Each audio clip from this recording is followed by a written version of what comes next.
So here's how we can change the handwriting to text on an iPad. So let me show you how it works. If you're new here, most definitely subscribe so you never miss anything important. And literally the best way would be to utilize the built-in Notes app where you can get inside as usual, whatever, but you will have the ability to click on the markup tool. And inside of the markup, you naturally can pick from different pens and like different colors and like the highlighter, eraser, whatever.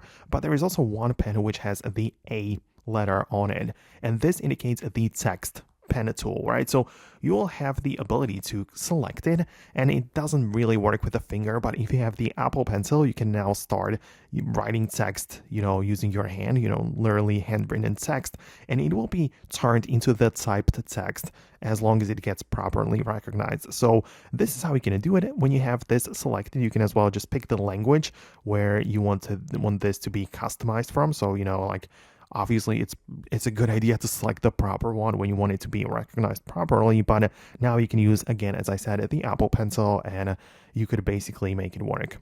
But also, if you have like a, handwritten text on a piece of paper, you can of course just capture the image through it, and also, for example, use Google Lens or even some AI services where you can just tell it to turn it into the handwritten text, and it could also work. But directly on the iPad, I believe that through the notes is the best way to do it. So let me know if you manage to make it work and find it on your device. Hit the thumbs up and subscribe for more, and I'll see you in the next videos as well.